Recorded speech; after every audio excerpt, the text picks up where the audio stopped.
Hello, and welcome to another episode of Be a Leader podcast, where we talk about current events in sports, military, and business through the lens of leadership.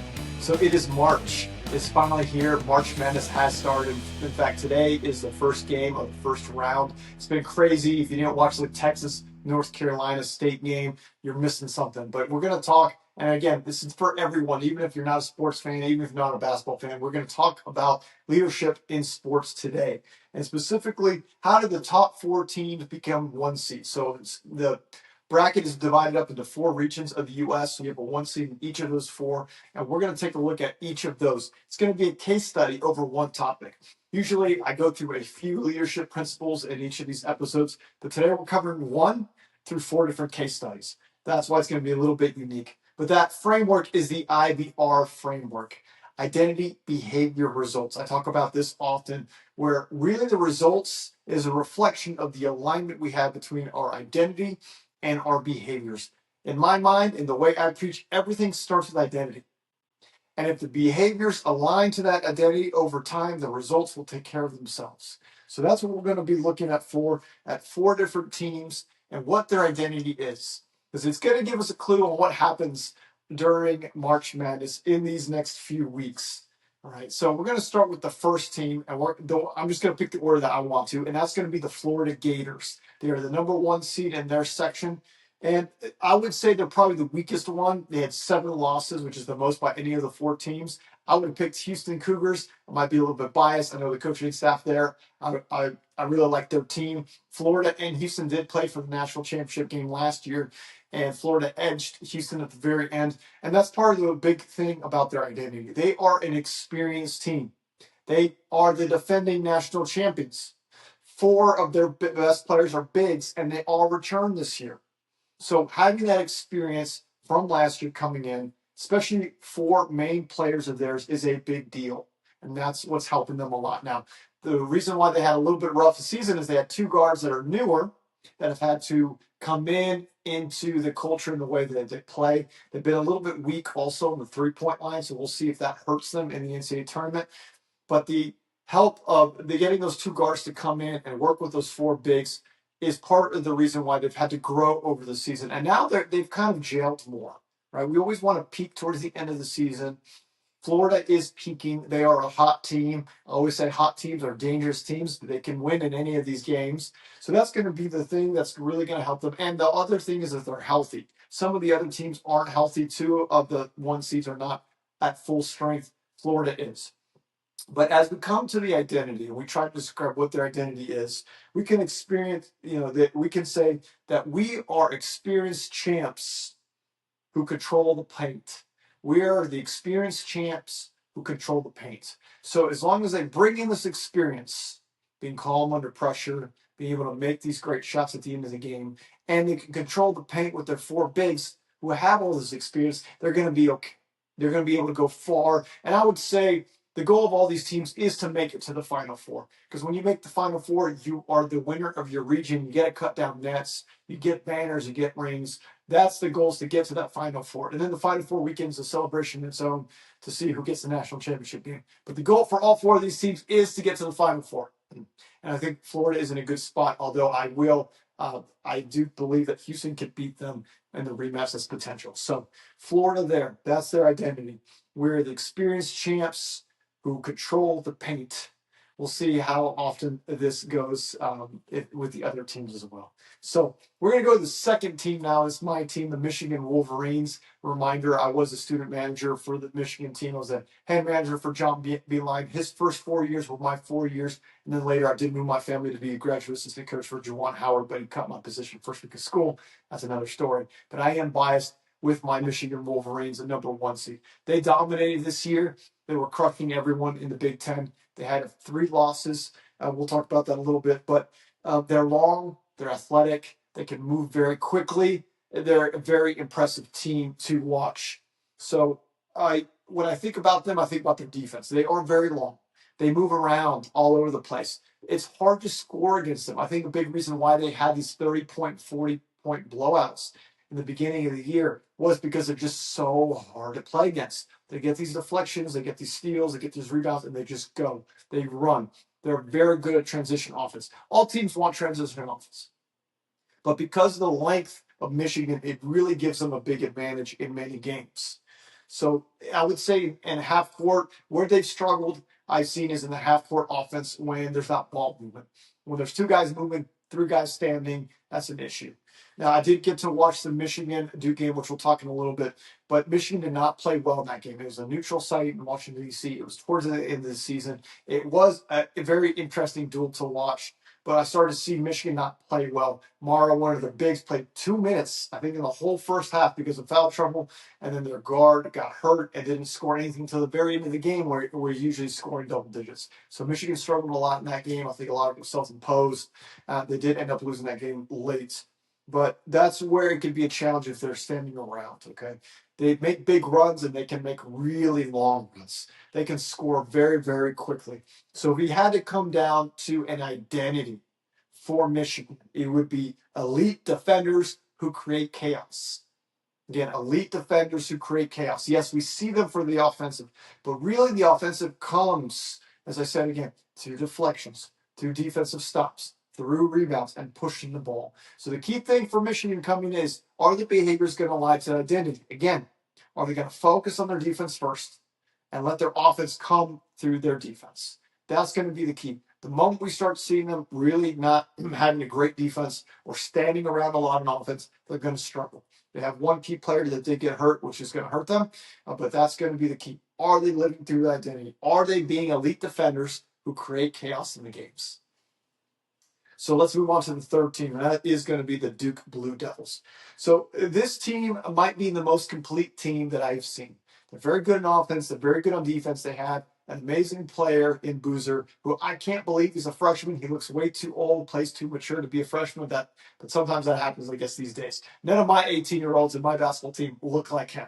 Okay, so the thing that I like about them, again, they're very good on offense, very good on defense. If you look at the statistics, they are top 4 in efficiency in both offense and defense. It's on both sides.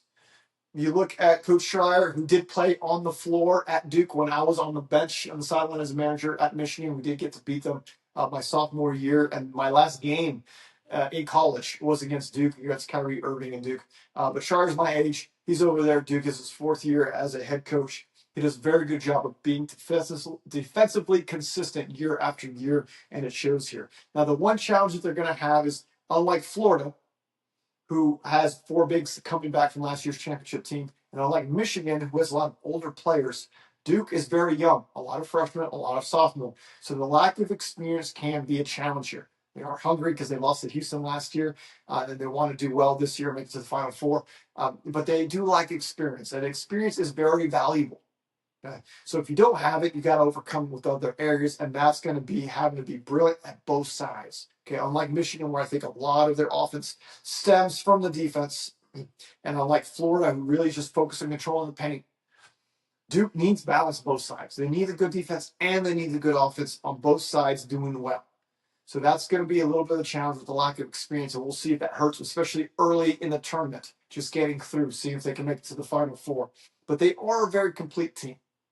And that's going to be the thing that helps them a lot, is being very balanced. So if we had to come with an identity for Duke, it would be, we execute excellence on both ends of the floor. We execute excellence on both sides of the floor. And if you watch the Duke game, you know what I'm talking about, because they just seem to be very good, excellent on both sides. It's very impressive. It's very balanced. And that's going to be the key for them to stay balanced. All right. The lack of balance is what's going to give them a challenge. So that's going to be it for Duke. Let's move on to the 4th team. That's going to be Arizona Wildcats.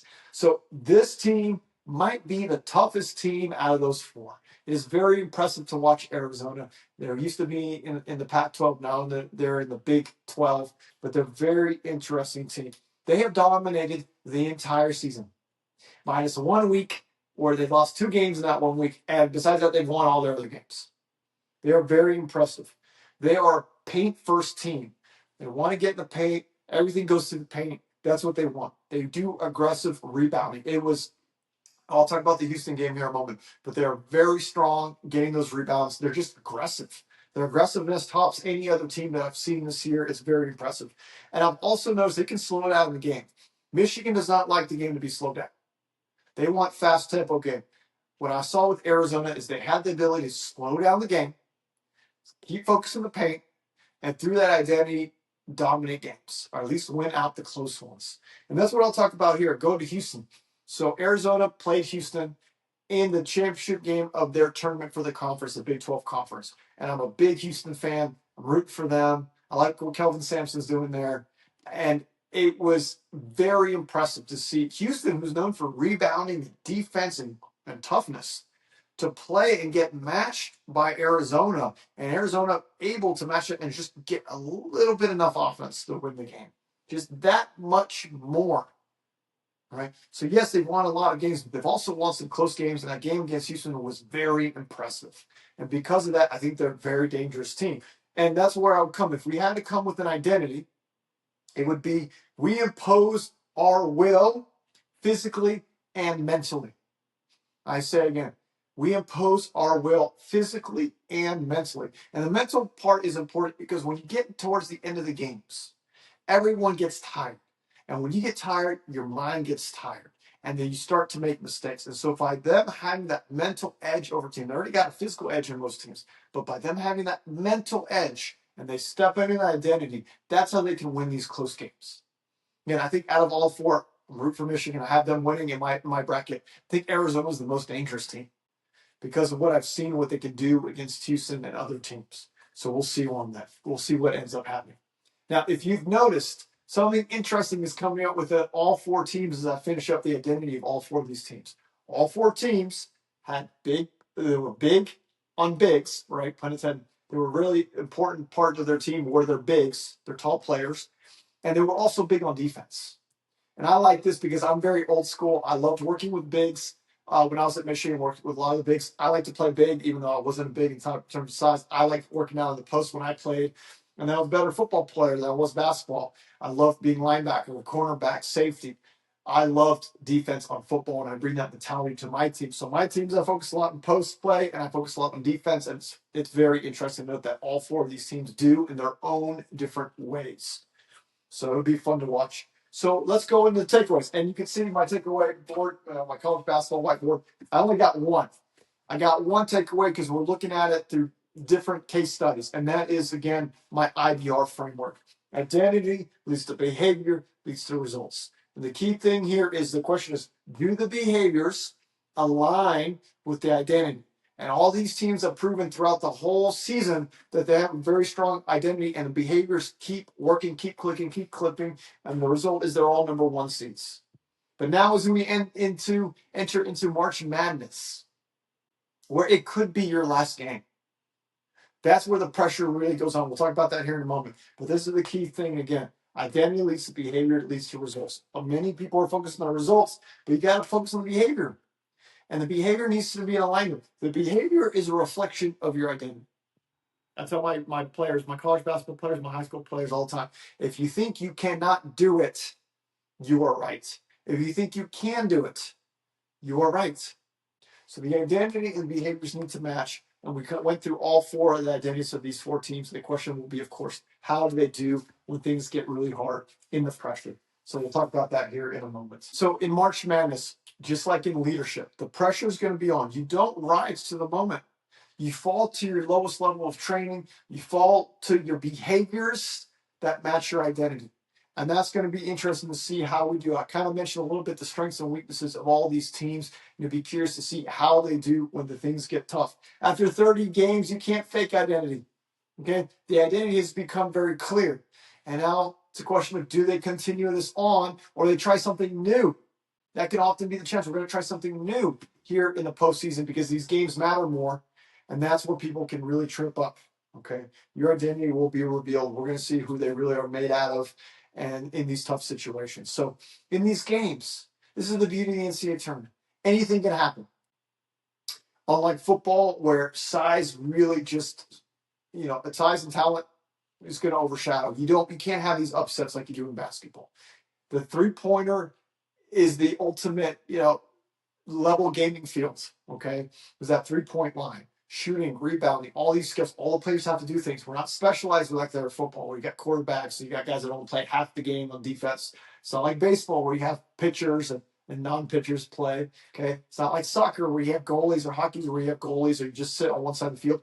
Basketball players have to do all of it. That's part of the reason why I love to coach it. And coachings are very involved too. They're not just managing players or doing some strategy, they're actively coaching. So because there are so many variables in basketball, anything could happen. So now that we're here in March Madness, it's going to be very interesting to see those 4 teams and how they respond to these games. Can they stick with their identity and the alignment with behaviors? Because what happens if the other team punches you in the mouth and they make a run and you had no idea? You weren't ready for that. Or it happens if you go on a dry spell and you can't score for 4 or 5 minutes. Or one of your best players, like Mara did at Michigan against Duke, can play 2 minutes in the first half. Or what happens if someone gets hurt in the game? How are you going to make adjustments? Or what happens if it's a close game and you're not quite used to the situations? Right? We saw it with Texas and North Carolina State. Texas had no idea how to break the press. I've had to deal with that a lot in high school. And my teams have learned by the end of the year, we know what to do. But Texas looked so lost in that game. They barely won. Talent was what won on that game. Not good offensive strategy, good coaching, because they were lost. But it was very interesting. Now we're going to go with these 4 teams. What's going to happen in these moments? What happens when the game is close? What happens when the pressure is on?